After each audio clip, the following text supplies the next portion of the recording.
So a bunch of guys are angry and Julia is haunted because today we're going to be talking about a couple of brand new Blu-ray releases. That's 12 Angry Men from Kino Lorber and The Haunting of Julia from Scream Factory. How's it going, friends? Welcome again to the Cobwebs channel where we dust off old movies. My name is Daniel, and let's kick off chronologically with these new 4Ks we're talking about. That's 12 Angry Men from 1957. This was just released by Kino Lorber. This is, of course, the classic movie starring Henry Fonda, directed by Sidney Lumet, and based on a play.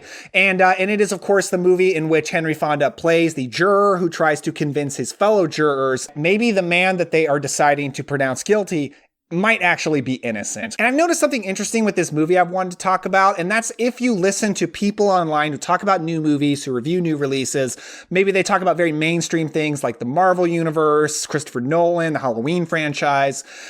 When they talk about any old classic black and white movie, it's pretty much always 12 Angry Men. And I don't say that to criticize anybody, but this seems to be the classic film that has totally broken out into the mainstream. More than any other, more than Casablanca, more than It's a Wonderful Life. And I just kind of trying to speculate lately, why is that? Because it's a great movie, but I think so are so many other movies from this period. I came up with a few things. First of all, it takes place all in one room, and it uses very long takes within that room. And I think this limits the ability to perhaps go to some dated looking locations. It limits the movie in having some dated style because it's pretty absent of style because of those long takes. Maybe there are a few choice close-ups, perhaps some tilts of the camera. But other than that, it's a pretty stylish movie. I think all of the acting holds up to today very well, and has social commentary that really stands up to today, that really holds up in that, you know, it's about just a bunch of guys, so it has a lot of themes about masculinity, themes about prejudice. It's very much about the American system, right? The American system that hasn't really changed, and that you're innocent until proven guilty. The burden of proof is put on the prosecutors, not on the defense, and these are all things that hold up very much to today, and that might be some reasons that people are just latching onto this movie now more than most any other movie from this period, and that makes it very special. I love this movie. It's so widely praised that sometimes I even question, is it actually that good? Like, is it as good as these other classics that I love? And while I'm not sure it's one of my absolute top movies from this period, it is a phenomenal movie. One thing that I really love about it is it talks about something that is so rare, like never talked about today. And that's the value and the virtue of changing your mind. This is something we don't really deal with today. I mean, I feel like much because of the internet today, the world today is very tribal, not to get preachy with you, but the world is very tribal, and that everybody's kind of expected to pick a side and really dig their heels into the ground and stand their ground. People argue about things all the time. Nobody ever changes anybody's mind. It's seen very much today, I think, as a sign of strength to never let anybody sway you. And I've just never thought that's a particularly good thing. I mean, people should know what their values are, but nobody's right about everything. We're all wrong about some things. And there is a great value, I think, in changing your mind when you're presented with new information. And that's very much what 12 Angry Men is talking about. It's about one guy who thinks one thing, 11 people who think something else. That one guy has a pretty remarkable act of courage, I think, to stand up to the 11 other people. His life isn't in danger or anything, but it's still an act of social courage. And it is about people changing their mind when they're presented with new information and breaking through their prejudices and breaking through past experiences to really get at the truth. Henry Fonda is not like a clear-cut crusader in that he knows what's right and he knows he has to do the right thing.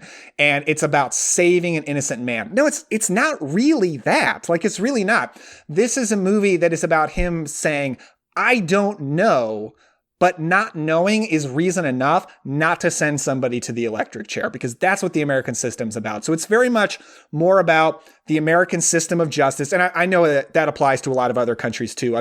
This takes place in America. I'm an American. I'm speaking from that perspective.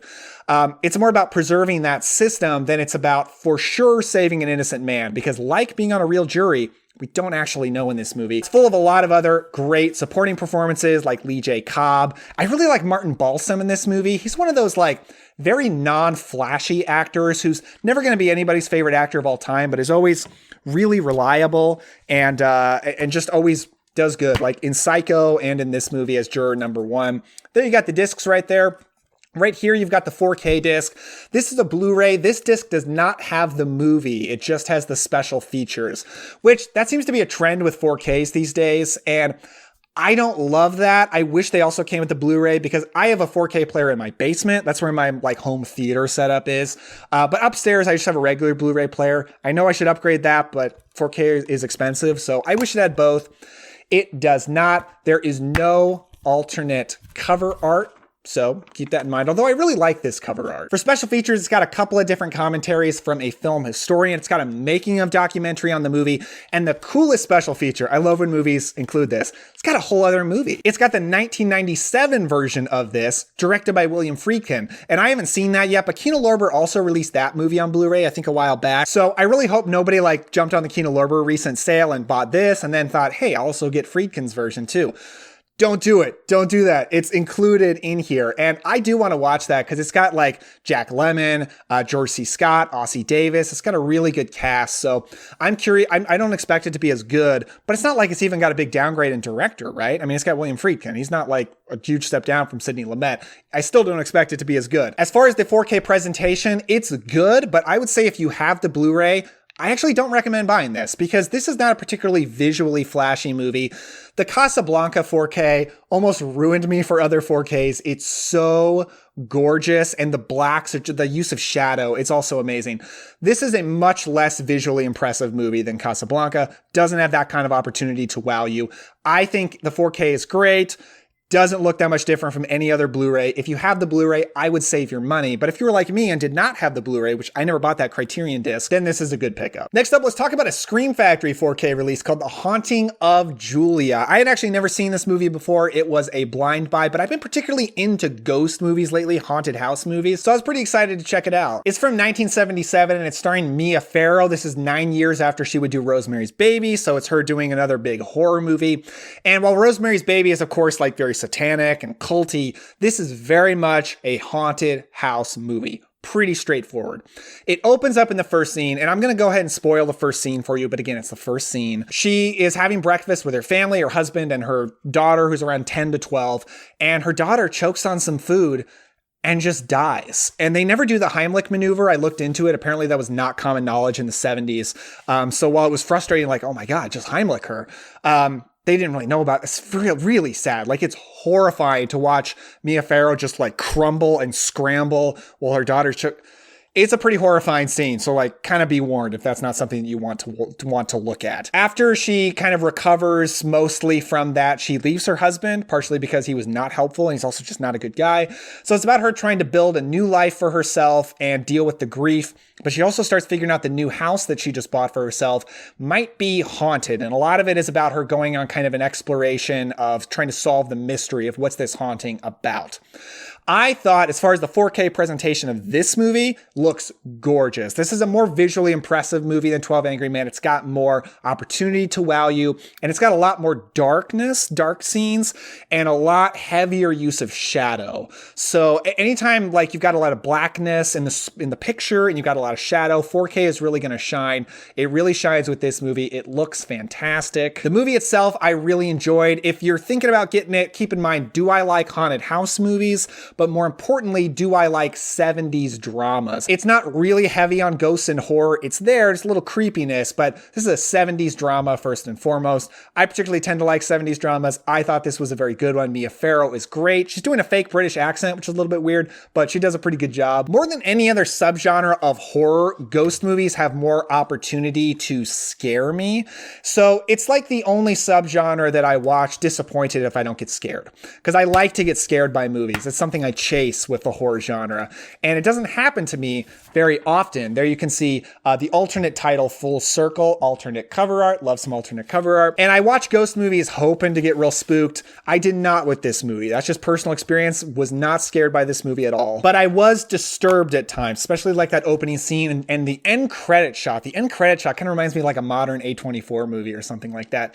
There's some disturbing things in this movie. I was not scared. Again, my personal experience. With this, you do get the movie on a 4K disc and you get the movie on the Blu-ray. I'm very appreciative of that personally. As far as special features, it's got some interviews. It's got a commentary with the director, Richard Loncraine, as well as Simon Fitzjohn. It's got a location tour on there. I always like it when Scream Factory discs have a location tour. That's always fun. And it's got a haunting retrospective. Critic Kim Newman on an underrated ghost story. Have not watched that yet, but I'm looking forward to it. So that's what I got for you today. Two good movies. What 12 Angry Men, like amazing movie. And then this, quite a good film. I recommend this if you don't already have the Blu-ray. If you have the Blu-ray, I'd probably skip it. Haunting of Julia, I recommend if you like ghost stories, but especially if you like 70s dramas.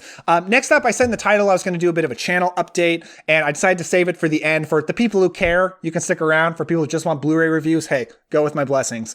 Yeah, I just wanted to address the fact that I'm not posting videos as much as usual. Basically what happened is when I was posting like 2 videos a week, really building this channel up, I was on an extended leave from work because my baby was just born. It was a parental leave. I feel very lucky that my job was able to give me that. I know a lot of people don't get that. And the baby slept a lot and I made a lot of videos and it was a blast. But now I'm back at work. I just don't have that kind of time anymore. I want to still keep up with this channel. Videos are not going to be as frequent anymore, but I will still post when I have the time. I hope you will stick around with me and bear with me through that. Also, I want to mention that I am regularly posting on my podcast. I've gotten back into podcasting. Podcasting is a little easier with my schedule right now. My life is kind of flipping back and forth these days. Yeah, so check out my podcast, The Cobwebs Podcast. I just posted an episode on Jaws with 2 great guests, and then I'm about to post an episode on The Hills Have Eyes. I'm doing a little mini 70s horror series, so look forward to that. And then also in like mid-May, I've got a pretty big classic film appreciation episode with one of my regular co-hosts and also with the host of one of the biggest classic film podcasts on the internet.